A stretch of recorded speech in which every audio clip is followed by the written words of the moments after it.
नमस्कार मित्रों, नमस्कार कुमारिकाएँ। आज हम आपसे ज्योतिष के एक महत्वपूर्ण विषय पर चर्चा करने वाले हैं। ज्योतिष का यह विषय सबसे छूटता है।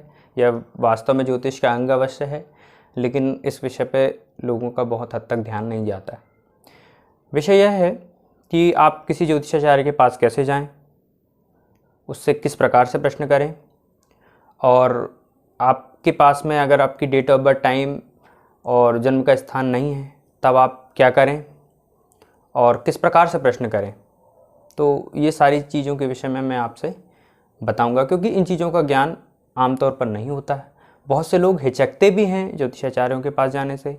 जिन लोगों को ज्योतिष का थोड़ा बहुत भी ज्ञान नहीं होता, वो लोग तो बहुत इस विद्या के विषय में बहुत अंधविश्वास मानते हैं।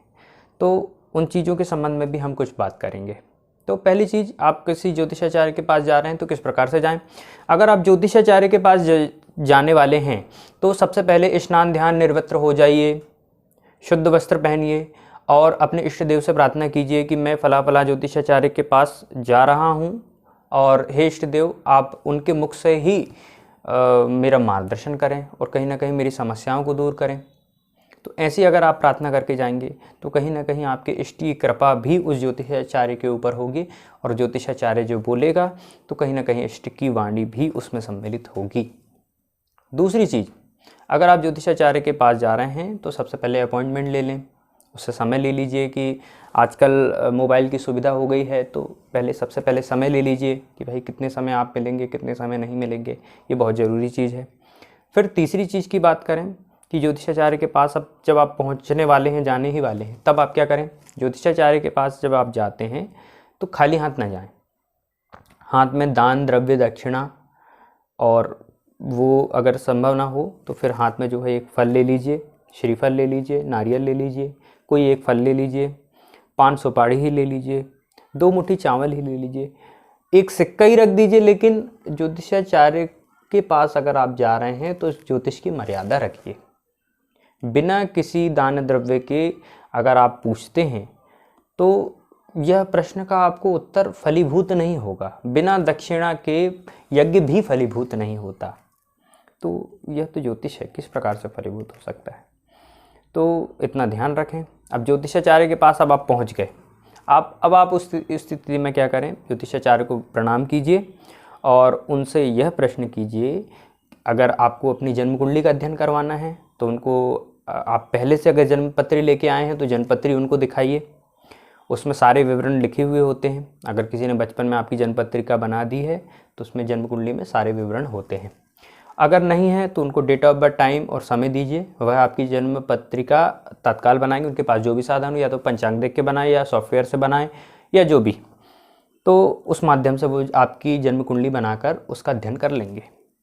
फिर अगर आपके पास में जन्म का समय नहीं है, जन्म की तिथि पता है, क्योंकि अक्सर ऐसा होता था पुराने समय में, समय का बहुत ज्ञान नहीं होता था, तो जन्म के समय में कोशिश करें कि इतना तो ज्ञात हो कि सुबह हुआ या शाम हुआ, इतना तो ज्ञात होना चाहिए। खैर, तो उस स्थिति में अगर ज्योतिषाचार्य अगर बहुत विद्वान है तो उस स्थिति में वह आपके शरीर के रूप, रंग, आकृति को देखकर लग्न का निर्धारण कर सकता है। आपके जीवन में वो एक 2-4 प्रश्न पूछेगा आपसे कि ऐसा ऐसा हुआ या नहीं, ऐसा ऐसा है या नहीं, शरीर में ये लक्षण है या नहीं, उसके अनुसार से वह लग्न का निर्धारण कर लेते हैं। ये बहुत पहुँचे हुए ज्योतिषाचार्यों की बात कर रहा हूँ। और फिर इसके बाद में अगर मान लीजिए जन्म का समय आपके पास है, ठीक है, तो जन्म का समय बताइए। नहीं है तो फिर भी अगर मान लीजिए ज्योतिषाचार्य अगर उतना संभव नहीं है कि लग्न का निर्धारण कर सके, तो फिर वह ज्योतिषाचार्य आपकी चंद्र कुंडली को देखकर, जो 2.5 दिन तक एक ही होती है लगभग, तो 2.5 दिन तक जन्म की जो उस तिथि में आपके पास अगर है, जन्म तिथि है कि भाई ये इस तारीख को हमारा जन्म हुआ था, तो वह आपकी चंद्र कुंडली देख लेगा, चंद्र कुंडली से मार्गदर्शन दे देगा। गौरी जातकम जैसे ग्रंथों में, गौरी जातक, शिव जातक जैसे ग्रंथों में चंद्र कुंडली का विशेष महत्व बताया गया है। चंद्र कुंडली के माध्यम से भी आपके प्रश्नों का उत्तर दिया जा सकता है, लेकिन पूर्णतः यह सटीक नहीं होगा। उसके लिए जन्म का समय ही आवश्यक होता है। रही बात, अब आपके पास तीनों नहीं है कि ना आपके पास जन्म की तिथि है, ना समय है, ना डेट ऑफ बर्थ, टाइम, कुछ भी नहीं है। तब उस स्थिति में आप क्या करें, तब उस स्थिति में आप उनसे विनम्रता पूर्वक कोई एक प्रश्न करें। और प्रश्न मूल रूप से सारभूत होना चाहिए कि अगर आप व्यवसाय के विषय में पूछ रहे हैं तो पूछिए कि भाई हमारा व्यवसाय कैसा रहेगा, व्यवसाय आगे बढ़ेगा या नहीं, इस चीज़ में लाभ होगा, हानि होगी, इस प्रकार से कोई एक स्पष्ट प्रश्न पूछिए। संतान के विषय में पूछना है तो संतान होगी या नहीं, संतान में क्या बाधा है, तो इस प्रकार से आप पूछ सकते हैं प्रश्न।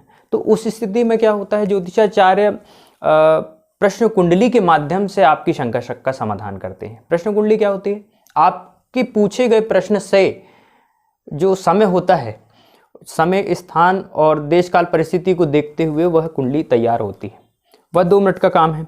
आप ज्योतिषाचार्य से जिस समय में आपने प्रश्न पूछा, आपने जैसे 2:45 में पूछ लिया प्रश्न, फिर 2:45 में क्या काम करेगा, ज्योतिषाचार्य उस टाइम को नोट करेगा, उस स्थान को नोट करेगा जहाँ से आपने प्रश्न किया है, और उस स्थान विशेष को नोट करेगा कि वह स्थान क्या है, उस तारीख की डेट ऑफ बर्थ टाइम से वह जो है उसका गणना कर ले लेता है। तो कहने का अर्थ है इन चीज़ों से भी वह गणना करने में जो है संभव हो जाता है, सक्षम हो जाता है, और प्रश्न कुंडली से वह आपके सीधे सीधे उन प्रश्नों का उत्तर दे देगा जो प्रश्न आपसे तत्काल से पूछ रहे हैं। लेकिन प्रश्न कुंडली के विषय में आप ध्यान रखें कि 5 प्रश्न से अधिक प्रश्न ना पूछें। अगर आप 5 प्रश्न से अधिक प्रश्न पूछते हैं तो हर ज्योतिषाचार्य के लिए संभव नहीं है कि वह उन प्रश्नों का उत्तर दे सके, लेकिन आमतौर पर व्यक्ति को 5 प्रश्न या 3 प्रश्न या 2 प्रश्न, 1 प्रश्न ही मूल रूप से पूछना चाहिए। अब ये बात ध्यान रखें कि ज्योतिषाचार्य की अगर आप परीक्षा ले रहे हैं तो ये बहुत गड़बड़ बात है कि आप ज्योतिषाचार्य की परीक्षा ले रहे हैं। लेकिन बाई चांस आपको परीक्षा लेना है, लीजिए निश्चित, लेकिन आपके पास ये सारी परिस्थितियाँ होनी चाहिए, तब जाके आप ज्योतिषाचार्य की परीक्षा भी ले सकते हैं। अगर ज्योतिषाचार्य में दम है, ज्योतिषाचार्य की शक्तियों में, सामर्थ्य में और उसके ज्ञान पर उसको पूर्ण निश्चय है, तो वह आपकी परीक्षाओं पर भी खरा उतरेगा। लेकिन उनसे किसी प्रकार की ऐसी परीक्षा लेना, आप अपने ही रास्ते में कांटे बो रहे हैं, फिर आपको वह मार्गदर्शन ठीक ना देगा। उसका मन खट्टा हो गया ना, फिर आपको वो सही मार्गदर्शन देने वाला है तो भी वह मार्गदर्शन नहीं देगा। तो ध्यान रखें कि ज्योतिषाचार्य की परीक्षा लेने का प्रयास ना करें, और ज्योतिषाचार्य की अगर परीक्षा आप ले रहे हैं तो आप उनसे ज़्यादा से ज़्यादा ये पूछ सकते हैं कि भाई अगर आप ज्योतिषाचार्य हैं, आपकी सही विद्या है, तो आप मुझे ये बताइए कि मेरे शरीर में क्या क्या लक्षण हैं, और भूतकाल की कोई मुझे चीज़ें बता दीजिए कि भाई मेरे समय में, इस समय में मेरे साथ क्या घटना घटी, इस समय में मेरे साथ क्या घटना घटी। तो वह आपकी इन घटनाओं को बता सकते हैं कि लगभग कारकत्वों को बता सकते हैं। अब देखिए, सभी अगर सटीक फलादेश कर पाएँ तो फिर दुनिया में सब भगवान ना हो जाएं, ब्रह्मा ना हो जाएं। तो वह प्रयास करते हैं आपके जीवन की उन घटनाओं के कारकत्वों को कि इस चीज़ से संबंधित आपके जीवन में घटना घटी है, तो वह उन चीज़ों के विषय में आपको बताते हैं। फिर अगर आप ज्योतिषाचार्य से, अब आपने कुंडली का विजिट करवा लिया, तो अब आप अंतिम में उनसे उपाय पूछिए कि भाई अब ये समस्याएं हैं, मेरी कुंडली में ये दोष हैं, ये समस्याएं, इसके कारण से मेरा जीवन प्रभावित हो रहा है। और अगर ज्योतिषाचार्य सही हैं तो वह आपको सजेशन बता देगा कि आप इस रंग के कपड़े पहने, इस रंग के कपड़े ना पहने, इन कार्यों को करें, इन कार्यों को ना करें, यह पूजन या हवन या अनुष्ठान, ये सारी चीज़ें वह आपसे स्वतंत्रता पूर्वक बता सकते हैं। लेकिन बशर्ते इतना कि आपका स्वभाव नम्र होना चाहिए। विनम्रता से आप कोई प्रश्न पूछें, बहुत आसानी से उत्तर देता है कोई व्यक्ति, और वह व्यक्ति फिर अपना समझ के बताता है। देखिए, ज्योतिषाचार्य भी कहीं ना कहीं मनुष्य है, उसके अंदर भी अपनी स्वाभाविक बुद्धि है, तो वह भी आपकी ही तरह सोचता है, आपसे कुछ अतिरिक्त नहीं सोचता। तो वह कोई, क्योंकि प्रत्येक ज्योतिषाचार्य एक शुद्ध पुरुष तो नहीं हो सकता, वह ज्ञानी हो सकता है, पंडित हो सकता है, लेकिन कोई शुद्ध पुरुष नहीं है कि वह आपके, अगर आप रफ टोन में भी उनसे प्रश्न करें और वह आपका सही उत्तर दे, फिर वो नहीं देगा, आपको मार्गदर्शन सही नहीं देगा।